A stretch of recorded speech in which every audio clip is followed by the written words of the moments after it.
Hello, my friends, and welcome back to Streamline English. I hope you are having a peaceful day. Find a soft, quiet place and let yourself settle. Breathe in slowly and gently out. There is nothing to do tonight but listen. You don't need to understand every word. Let the story move gently, like a slow and beautiful piece of music. Imagine a man sitting at a piano. His hands move across the keys. In his mind, a magnificent symphony is taking shape, soaring, powerful, full of beauty and feeling. He is creating some of the most glorious music that human beings will ever hear. And here is the impossible, heartbreaking thing. He cannot hear a single note of it. He is deaf. The music exists, perfect and complete, only inside his own head. The world will one day be moved to tears by these sounds, but the man who created them will never hear them at all. How is this even possible? How does a musician who cannot hear write the greatest music in history? And how does a person survive the loss of the one thing they love most and turn that loss into beauty? His name was Ludwig van Beethoven, and this is his story. If you enjoy learning English through gentle, true stories like this, please subscribe to Streamline English. It helps us keep these calm stories coming. Thank you, my friend. Our story begins around the year 1770 in the town of Bonn in Germany. A boy was born into a family of musicians. His name was Ludwig. His grandfather and his father were both musicians, and so music was in the air of his home from the very beginning. But Ludwig's childhood was not a happy one. His father was a hard, troubled man who struggled with drink, and when he saw that young Ludwig had musical talent, he did not nurture it gently. Instead, he became harsh and demanding. He dreamed of turning his son into a famous child prodigy, a young genius who could earn money and bring the family fame, so he pushed the boy mercilessly. He forced little Ludwig to practice for long, exhausting hours, sometimes late into the night, often with cruelty rather than kindness. It was a difficult, lonely, and sometimes frightening childhood. But through all of it, something real and powerful was growing inside Ludwig, a genuine, extraordinary musical gift. Whatever pain his father caused him, the boy's love of music and his astonishing talent for it was his own. By the time he was a teenager, it was clear that Ludwig was no ordinary musician. He had a rare and remarkable gift. And so, as a young man, Ludwig left his hometown and traveled to one of the great cities of music in all the world, the city of Vienna. There he hoped to study, to grow, and to make his name. And Vienna was about to discover a young genius unlike any other. When Beethoven arrived in Vienna, the city was the very center of the musical world, and Beethoven quickly made an enormous impression. First, he became famous as a brilliant pianist. He could play with astonishing power, speed, and feeling. But what truly amazed people was his ability to improvise, to invent beautiful, complex music on the spot, out of his own imagination, as his fingers flew across the keys. People who heard him play were moved, sometimes to tears. They had never heard anything quite like it. And then there was his composing. Beethoven began to write his own music, symphonies, pieces for the piano, and more.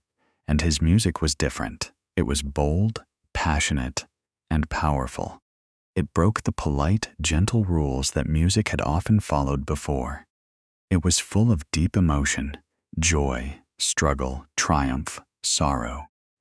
Beethoven poured his whole stormy soul into his music, and audiences had never felt anything like it. he became a star.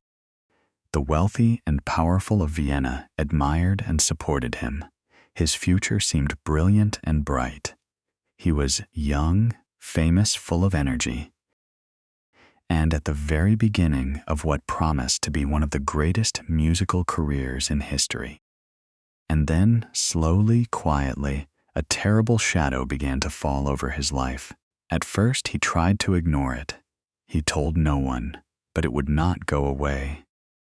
In his late 20s, when he should have been at the very height of his powers and happiness, Beethoven began to notice something deeply wrong. His hearing was failing. It started small, a ringing in his ears, difficulty hearing soft sounds or words spoken from far away. At first, he tried to convince himself it was nothing, but over time, it grew worse. And slowly, the horror of it became clear. Beethoven, the great musician, the man whose entire life and soul were made of sound, was going deaf. Think for a moment about how cruel this was. Of all the people in the world, the loss of hearing struck the one person who needed it most. A painter can bear almost anything more easily than blindness, and a musician can bear almost anything more easily than deafness. The very sense that his whole life depended on was being taken from him. Beethoven was terrified and heartbroken and deeply ashamed. He tried to hide his deafness from everyone. He was afraid that if people knew, they would pity him, or that his career would be destroyed. So he avoided conversations. He withdrew from people. He carried this terrible secret alone, growing more and more isolated and afraid. And as his hearing faded further, Beethoven fell into the darkest period of his entire life.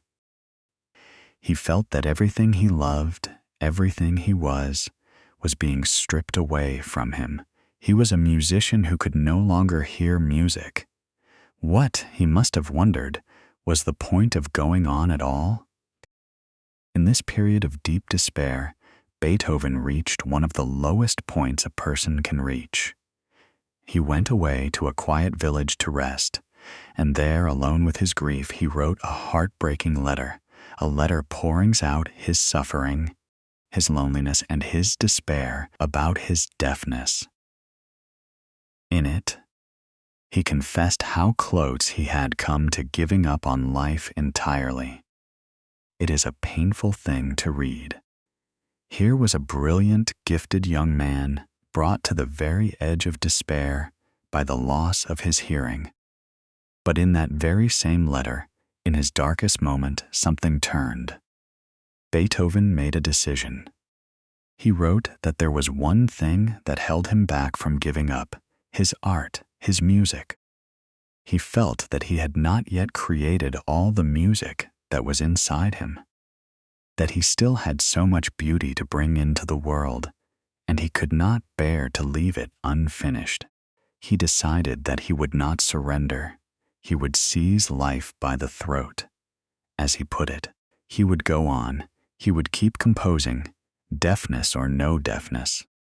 It was one of the bravest decisions in the history of art. A man, robbed of the one sense he needed most, in the depths of despair, chose not to give up, but to fight on and to create. And what he created next would astonish the world forever. Sometimes the greatest beauty is born not in spite of our suffering, but because, in our suffering, we refuse to give up. After that dark moment, Beethoven kept composing. And here is the truly miraculous part of his story.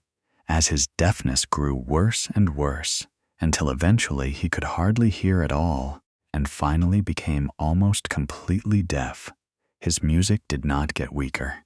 It got greater. Many of his most powerful, most beautiful, most beloved masterpieces were composed during the years when he could barely hear, or could not hear at all. How was this possible? How can a deaf man write music? The answer lies in something wonderful about how a great musician's mind works. Beethoven had spent his whole life immersed in sound.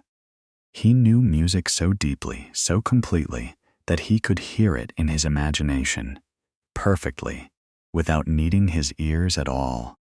He could read the notes in his mind and know exactly how they would sound. He could build entire symphonies inside his head, in total silence, and write them down, knowing they would be magnificent. He composed at his piano, even when he could not hear it. He is said to have cut the legs off his piano and rested it on the floor, so that he could feel the vibrations of the music through the wood and through the floor, feeling the sound he could no longer hear. And then came the crowning glory of his life. Near the end, almost completely deaf, Beethoven composed one of the greatest works of music ever created, a vast, magnificent symphony that ends with a glorious song of joy, of hope, and of the brotherhood of all people. When this great work was performed for the first time, Beethoven was there. The audience was overwhelmed, moved beyond words, bursting into thunderous applause. But Beethoven, standing at the front, could not hear it. He had his back to the audience, and he did not know they were cheering. The story is told that someone had to gently turn him around so that he could see the crowd, see them clapping, cheering, weeping, rising to their feet in love and gratitude for the beauty he had given them. He could not hear their thanks, but he could see it. The deaf composer had created a piece of joy so powerful that it brought a whole room to tears, and that, 2 centuries later, still moves the entire world. That song of joy is so beloved that, today, it is used as a great anthem of unity, shared across many nations. The music that a deaf man heard only in his heart now belongs to all of humanity. Beethoven lived until the year 1827. He had faced a cruel and difficult life, a harsh childhood, loneliness, and the loss of his precious hearing. And yet he left behind a treasure of music so great that he is remembered as one of the most important and beloved composers who has ever lived. His life teaches us something profound about the human spirit. Beethoven lost the one thing that seemed essential to his life's work. By all logic, his career, his art, his very reason for living should have ended since hearing failed. But he refused to let it end. He found a way to keep creating, drawing the music up from somewhere deeper than his ears, from his memory, his imagination, his soul. He teaches us that our greatest difficulties do not have to be the end of our story. Sometimes they can become the very thing that pushes us to reach deeper and create something even more powerful than we could have before. Beethoven did not write his greatest music despite losing everything. In some ways, he wrote it because he refused to be defeated by losing everything. When life takes away the thing you depended on, you may discover a strength deeper than you ever knew you had. So tonight, before you rest, let me share a gentle thought.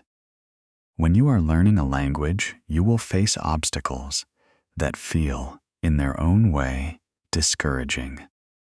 Maybe you struggle to hear the difference between certain sounds. Maybe your ears cannot quite catch the fast speech of native speakers, and it feels impossible. Maybe you feel that some part of this is simply too hard for you. But remember Beethoven composing whole symphonies in total silence. He could not let go of the music just because his ears had failed him. So he found another way to reach it, through his heart and his mind and his sheer refusal to quit. Your obstacles in English are real, but they are not the end of your story. There is always another way through. If one path is hard, you find another.